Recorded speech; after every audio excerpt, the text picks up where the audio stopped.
On today's show, we're looking at 5 breakout candidates for the Atlanta Falcons in 2023. I am Will Scott. You're watching Falcons Today.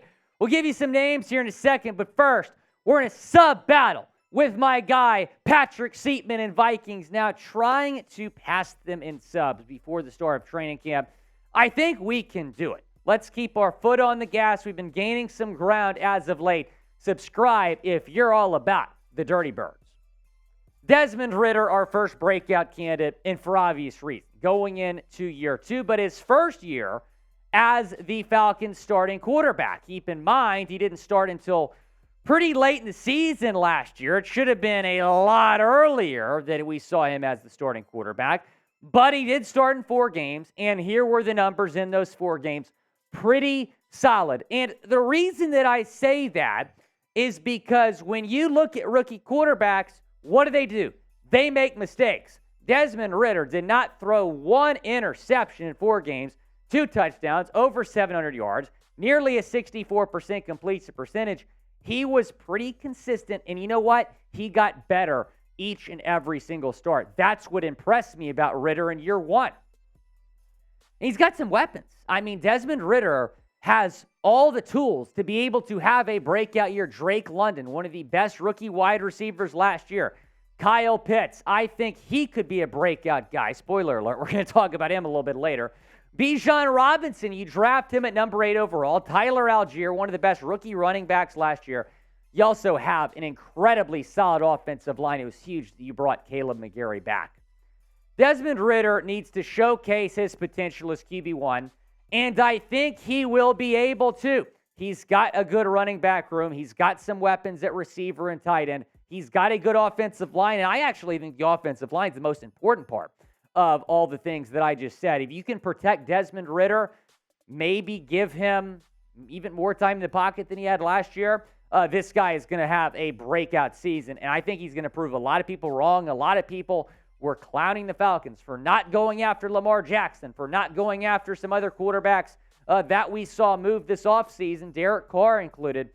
They made the right decision, I think.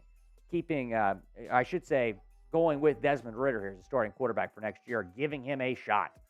Will Desmond Ridder break out in 2023? Type Y for yes or type in for no down in the comment section. Go down, let me know. Will Desmond Ridder break out this upcoming year? How about Jeff Okudah, man? One of the newest members of the Atlanta Falcons here as your starting cornerback. I think that he is going to be really, really good here for Atlanta in 2023. I was excited to see Atlanta make that move to get him. In fact, I think he is the most likely to break out. I think this guy needed a fresh start. I think it just wasn't working in Detroit, but maybe in Atlanta, he will put up the numbers that we were expecting him to put up when he was a top 5 pick.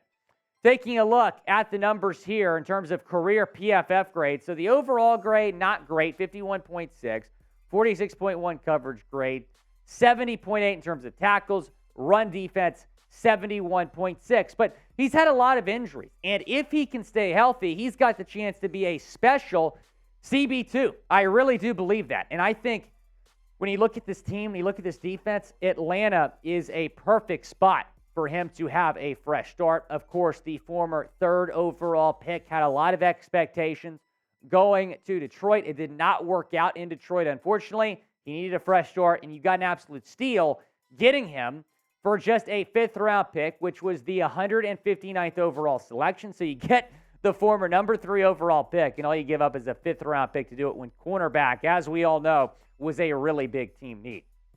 Could this be the year that we see Kyle Pitts break out? The former Florida Gator going into year 3.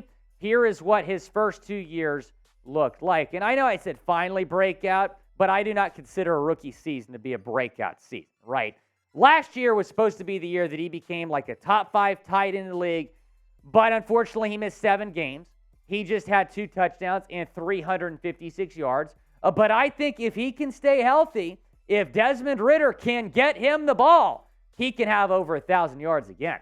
He gets open a lot. Mariota just kind of struggled to get him the ball. I think he is going to be more productive with Desmond Ridder at quarterback. And if Ridder wants to have a breakout season as well, he's got to prioritize getting the ball to his first tight end. Jonnu Smith, I think, is going to free up Pitts as well, having him as tight end too. He's a big weapon in this offense as well. He's certainly going to help out Kyle Pitts in terms of him having more opportunities to catch the football. You also got Parker Hesse on this tight end depth chart as well. Got a great deal on this t-shirt combo. If you go to chatsports.com/ATL shirt combo, you're going to get 40% off this two-shirt set. Really, really great shirts here. I love the shirts they have over at Fanatics. Chatsports.com/ATL shirt combo. That link is in the comments and the description of today's video.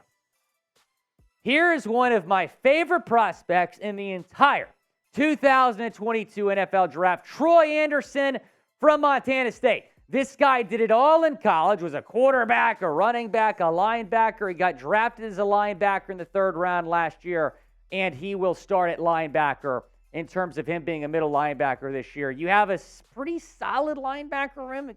It can certainly get better, but if Troy Andersen can break out, that's certainly going to help the defense. Andersen and Caden Ellis will certainly spearhead the middle of that Falcons defense. Those are going to be the two guys that could really make or break this season defensively for Atlanta. Taking a look at the numbers in his rookie year, nearly 70 tackles, 1 pass breakup. He played all 17 games, which was good to see. He is going to get even more involved, be more productive in year 2.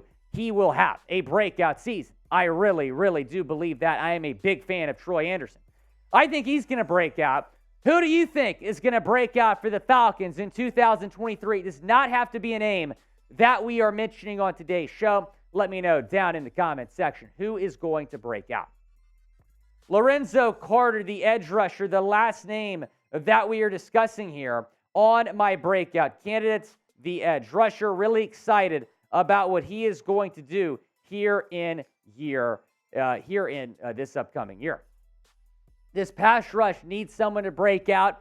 Maybe it is going to be Lorenzo Carter. I think that he can be the guy that has a breakout year on that defensive line. Taking a look at the numbers this past season, he played all 17 games, much like Troy Andersen, who, correction, I'm remembering now, was a late 2nd-round pick.